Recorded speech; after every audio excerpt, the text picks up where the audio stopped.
내 하나님이여, 내 하나님이여, 어찌 나를 버리셨나이까? 어찌 나를 멀리하여 돕지 아니하시오며 내 신음소리를 듣지 아니하시나이까? 내 하나님이여, 내가 낮에도 부르짖고 밤에도 잠잠하지 아니하오나 응답하지 아니하시나이다. 이스라엘의 찬송 중에 계시는 주여, 주는 거룩하시나이다. 우리 조상들이 주께 의뢰하고 의뢰하였으므로 그들을 건지셨나이다. 그들이 주께 부르짖어 구원을 얻고 주께 의뢰하여 수치를 당하지 아니하였나이다. 나는 벌레요 사람이 아니라 사람이 비방거리요 백성의 조롱거리니이다. 아멘. 할렐루야. 우리가 성경을 읽을 때 가장 좋은 방법은 창세기부터 쭉 읽어 나가는 거예요. 말씀은 말씀으로 풀어야 돼요. 성경은 내 생각이나 내가 원하는 것으로 푸는 것이 아니라 말씀은 뭘로 풀어야 돼요? 말씀으로 풀어야 돼요.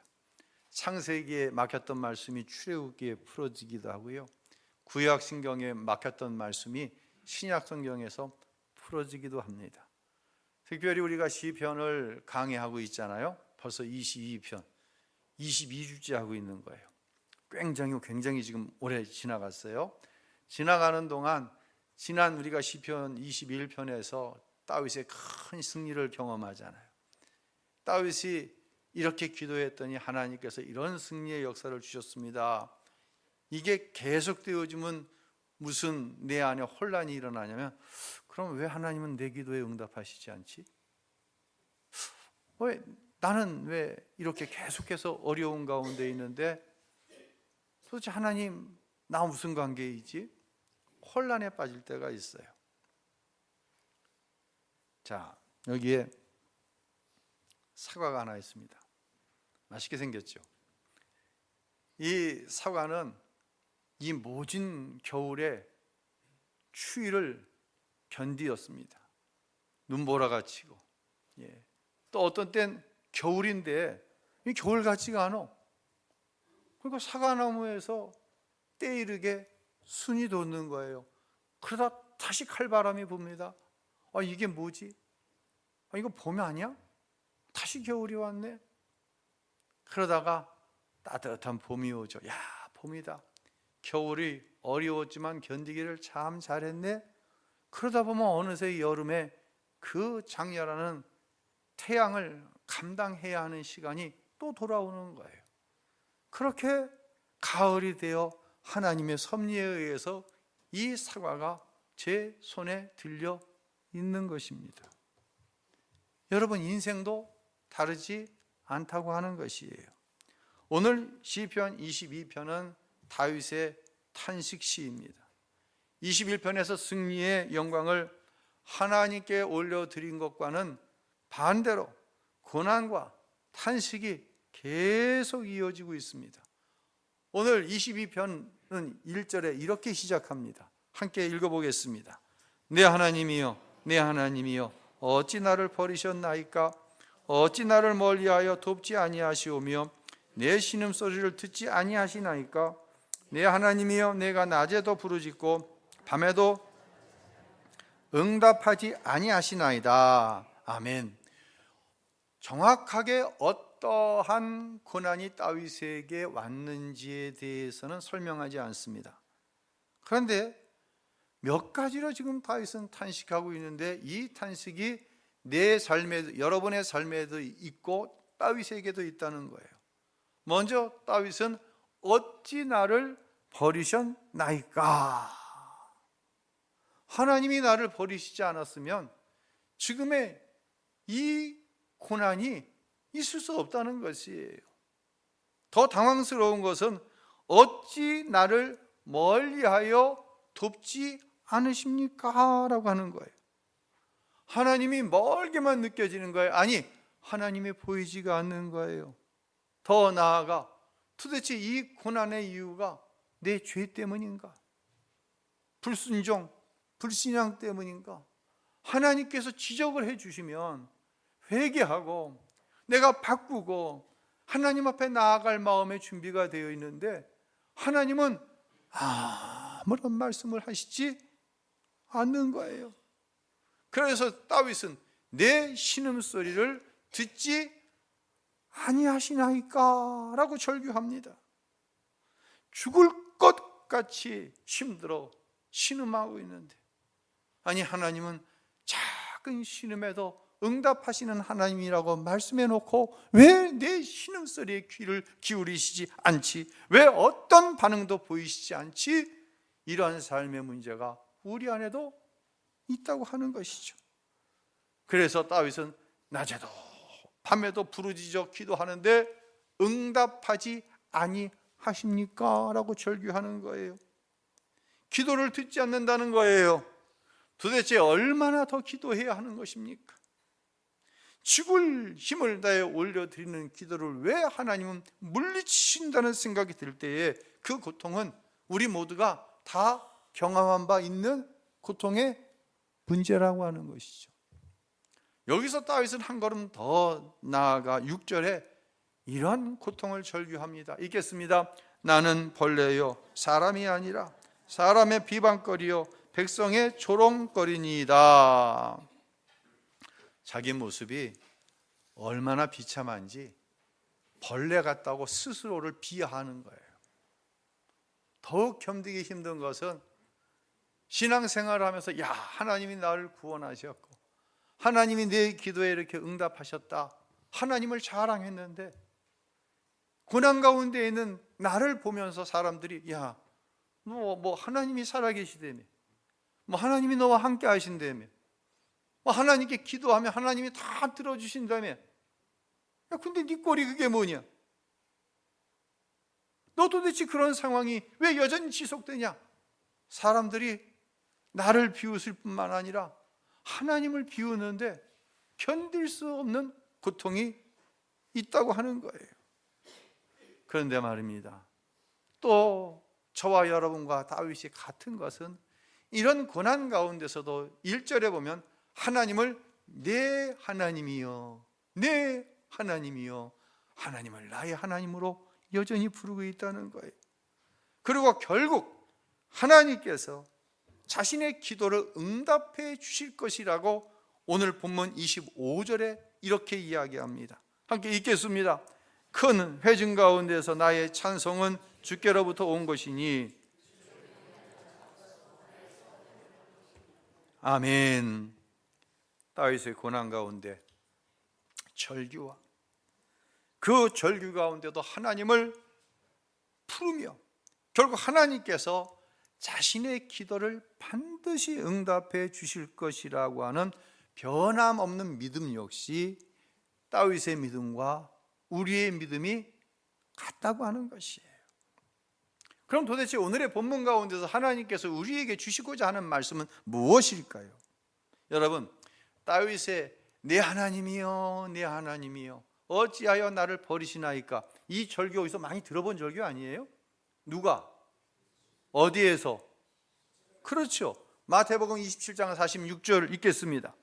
제 9시쯤에 예수께서 크게 소리질러 이르시되 엘리 엘리 라마 사박다니, 이는 곧 나의 하나님 나의 하나님 어찌하여 나를 버리셨나이까. 같은 절규예요. 또 다윗이 내 신음소리를 왜 듣지 않으십니까? 라고 절규했는데 예수님께서도 십자가의 고난을 당하시기 전 겟세마네 동산에 올라가서 이렇게 절규하셨잖아요. 아버지여, 원하시면, 하실 수만 있으면 이 십자가의 죽음의 잔을 나에게 옮겨 주십시오. 절규했어요, 아버지 하나님 앞에. 그런데 하나님 아버지는 아무런 응답이 없으신 거예요. 또한 다윗이 자신 스스로를 벌레라고 비하했잖아요. 다른 사람들이 나를 조롱한다고 그랬잖아요. 예수님께서 십자가를 지셨을 때 어떤 일이 있었나요? 로마의 군병들과 같은 유대인들이 예수님을 조롱했습니다. 야, 네가 하나님의 아들이라며, 그러면 너 자신을 구원해봐, 십자가에서 내려와봐, 조롱하는 거예요. 지난 주일 다윗이 이제 전쟁에서 승리한 이후에 이스라엘 백성이 다윗을 통해 이루실 일들에 대해서 하나님 앞에 기쁨으로 올려드리는 찬양 가운데 다윗은 누구를 예표한다고 그랬죠? 예수 그리스도를 예표한다라고 얘기를 했어요. 즉 다윗의 고통과 절규가 예수 그리스도의 십자가에서 풀어졌다는 의미예요. 지금 다윗의 절규가 누구의 절규예요? 나의 절규예요.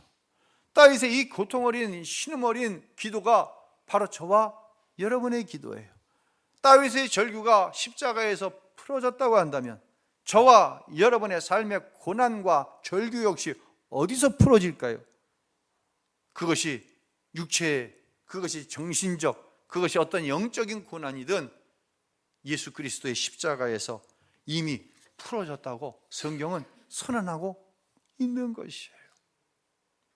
오늘 본문을 저는 출애굽기 15장에 좀 깊이 적용을 해봤어요. 그래서 설교 제목이 오늘 뭐죠? 마라와 십자가입니다. 제가 지난 주간 신방을 가는데 몇 개의 지하 차도를 지나가게 되었어요. 갑자기 이게 이런 뜬금없이 스스로에게 질문이 던져지더라고요. 서울역에서 KTX를 타고 이제 부산을 이제 간 경험이 몇 번 있는데 그때는 그런 질문이 없었어요. 도대체 부산역에 이르기까지 터널을 몇 개나 통과해야 될까? 그런 생각이 주어졌어요. 그래서 예배를 드리고 와가지고는 제가 인터넷에서 검색을 했어요. 터널이 몇 개나 되나? 안 나오더라고요. 여러분 혹시 검색해서 나오면 저한테 꼭 좀 알려주세요. 예. 근데 분명한 것은 우리나라는 전 국토의 몇 프로가 산이에요? 70%가 산이라고 우리가 지리 시간에 배웠잖아요. 철로는 되도록이면 직선거리로 가야 빨리 가고 경제적이기 때문에 많은 산들의 터널을 뚫어 기차가 지나갑니다. 그 터널을 통과해야만 부산에 도착을 할 수 있는 거예요. 그런데 누군가가 나는 터널 싫어. 아우 터널 껌껌한 데 들어가면 아주 기분 나빠. 그래서 나는 터널로 안 들어갈래. 그러면 이 사람은 절대로 서울에서 부산까지를 갈 수 없는 거예요. 목적지에 가기를 포기해야 하는 거예요. 인생도 마찬가지라는 거예요. 끝이 있을까? 컴컴한 터널을 통과한 후에 끝이구나 하는데 또 뭐가 나타나는 거예요? 또 컴컴한 터널이 나타나는 것이에요. 이것을 통과해야만 우리의 목적지에 도달할 수 있는 것이에요. 자, 출애굽기 15장 22절과 23절 읽고 계속해서 말씀을 드립니다.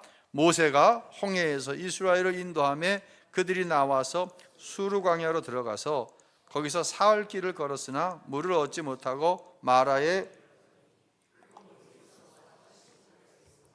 그 이름을 마라라 하였더라. 아멘. 여러분 이제 머리로 한번 잘 제가 드리는 말씀을 그려보세요. 이스라엘이 430년을 이집트에서 무슨 생활했어요? 노예 생활했잖아요. 하도 힘드니까 하나님 앞에 부르짖어 구원해 달라고 하니 하나님께서 자기 백성인 이스라엘을 불쌍히 여기셔서 모세를 통해 이스라엘을 구원해 내십니다. 여러분 이스라엘이 얼마나 기쁘고 행복했을까요? 430년 만에 자유를 얻은 것이에요. 그런데 이게 웬일입니까? 이집트를 빠져나와 바로 무엇을 만나게 되냐면 홍해를 만나게 되는 거예요. 문제는 앞에는 넘실거리는 홍해 바다가 있는데 이집트의 왕인 바로의 마음이 바뀌었어요. 야, 가서 저 이스라엘 다 다시 끄집어 가지고 와. 군사를 보냅니다. 뒤에는 군대가, 앞에는 홍해가 어찌할 수 없는 상황입니다. 바로 이때 이스라엘 입에서는 이제 불평이 나오죠. 그러나 하나님의 사람 모세가 하나님 앞에 부르짖어 기도할 때 하나님께서는 홍해를 마른 땅처럼 갈르셔서 그곳에 이스라엘이 건너게 해요. 뒤를 쫓아오던 이집트의 군사들은 다 수장되어 죽음을 당하고 맙니다. 여러분, 한번 이 상황을 머리에 그려보세요. 얼마나 행복했을까요? 얼마나 기뻤을까요? 이 위에 하나님이 정말 우리를 아끼고 사랑하시는구나, 행복했을 거예요. 그런데 말입니다, 이 구원의 감격이 며칠 만에 흔들리냐면 사흘 만에 흔들리는 거예요. 이 행복했던 마음이 사흘 만에 흔들리는 거예요. 홍해를 무사히 건너 광야에 들어섰는데 3일 동안 마실 물을 찾지 못하는 거예요. 여러분, 이상하지 않아요? 홍해를 건너게 하셔서 행복하게 하셨으면 하나님이 쭉 행복하게 하실 수 있잖아요. 도대체 왜 물이 없는 거예요?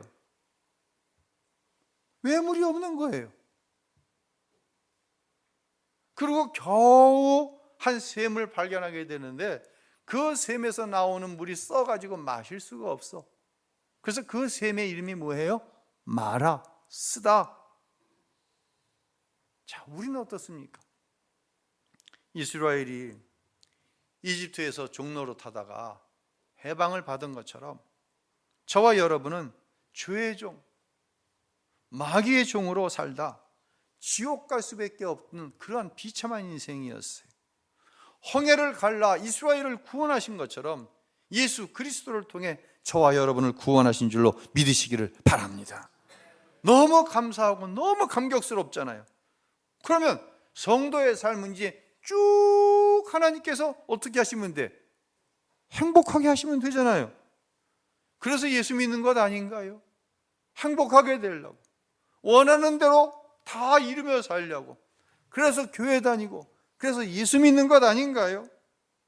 왜 예수 믿는 내 인생에 마라에 쓴물이 있냐는 거예요. 왜 예수 믿는 내 인생에 이 길고 긴 수를 셀 수 없는 터널이 있냐는 거예요. 성경은 인생에 대해 분명하게 말씀하십니다.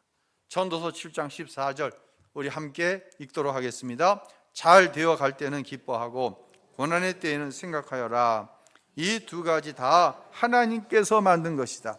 이는 사람으로 하여금 그의 미래에 아멘.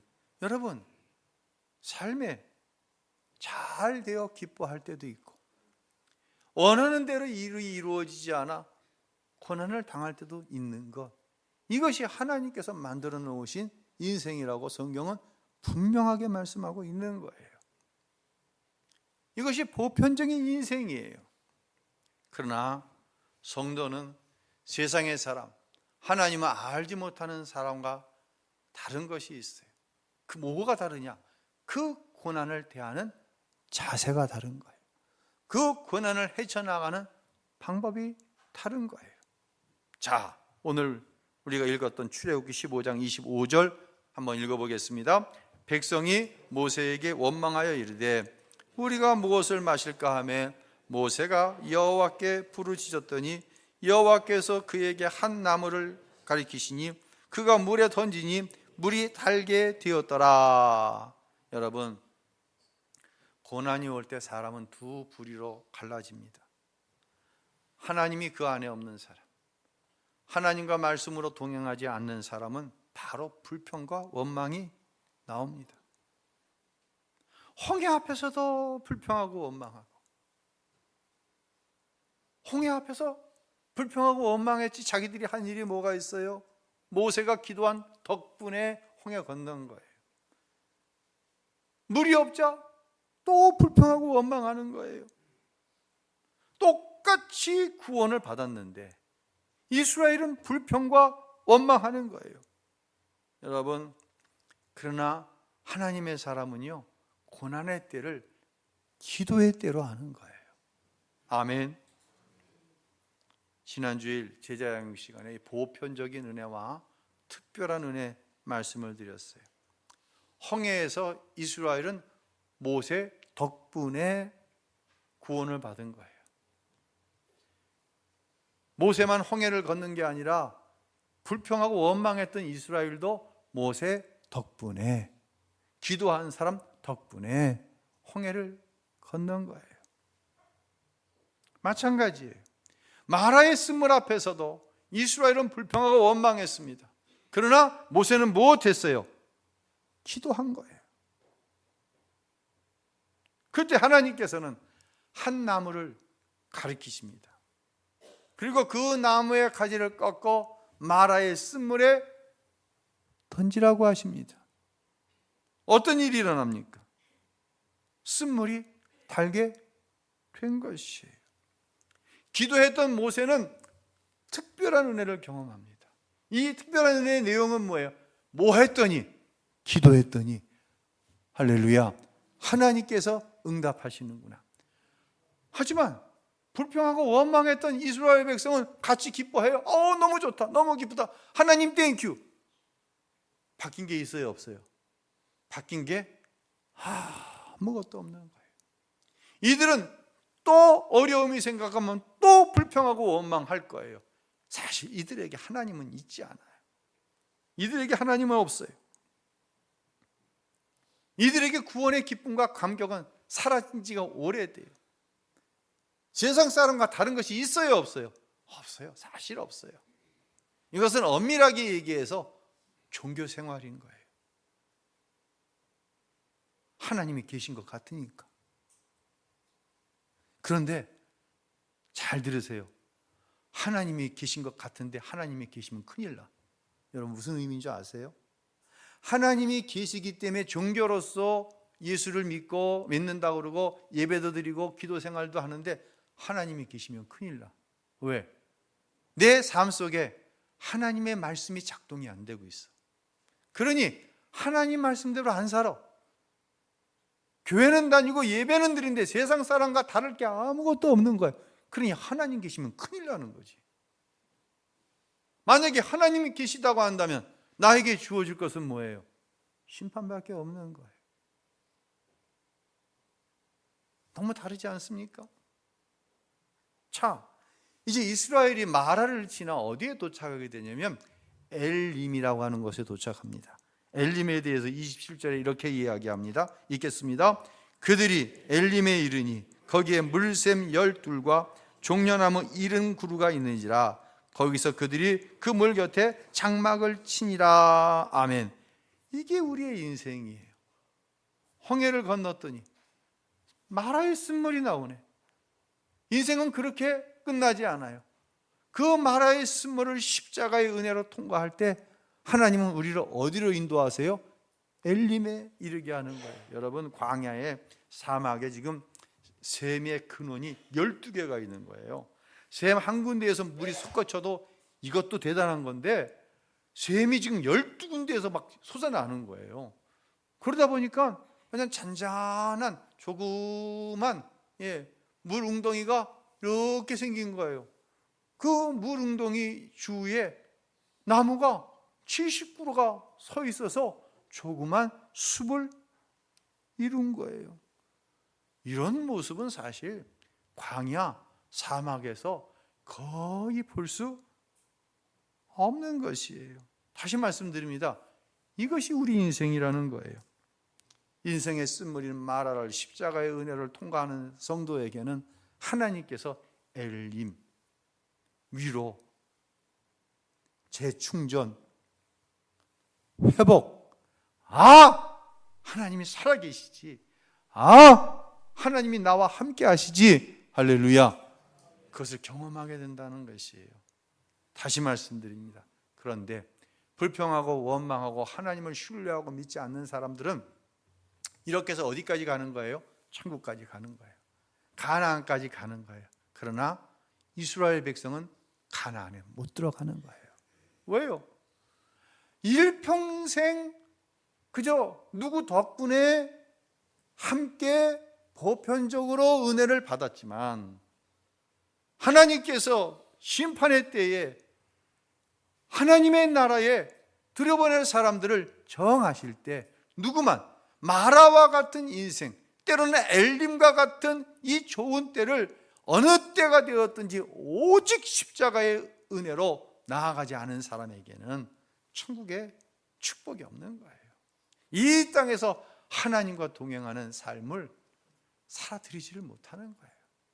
감격이 다른 거예요. 다시 말씀드립니다.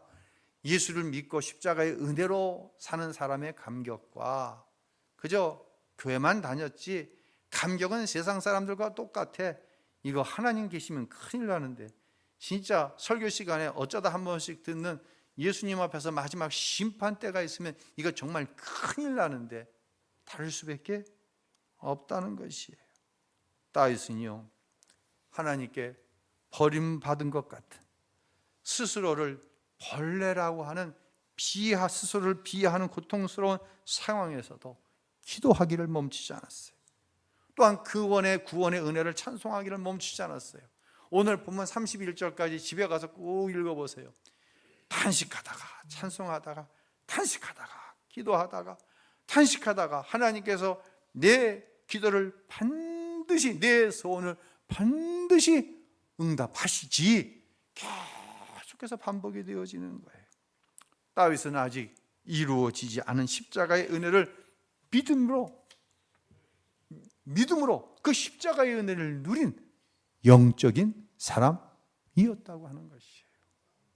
이것이 우리가 시편 21편까지 오면서 다윗이 믿음으로 항상 하나님 앞에 반응하여 하나님께 받은 축복이 어디로부터 나왔는지의 정체가 22장에 나오는 것이에요. 우리도 마찬가지입니다.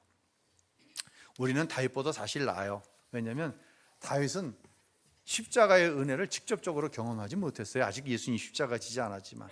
하지만 다윗은 구약 성경에 예언되어 있는 그 메시아에 대한 분명한 믿음이 있었기 때문에 십자가의 은혜를 누렸어요.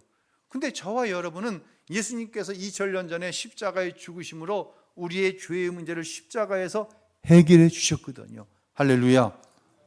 그렇기 때문에 다윗이 그 어려운 시기를 통과했던 것보다 저와 여러분이 그 어려운 시기를 통과하는 것이 훨씬 더 수월할 수 있다고 하는 것이, 우리가 다윗처럼, 우리가 모세처럼 어려운 시기를 지나면서 붙잡아야 할 것은 오직 십자가인 줄로 믿으시기를 바랍니다.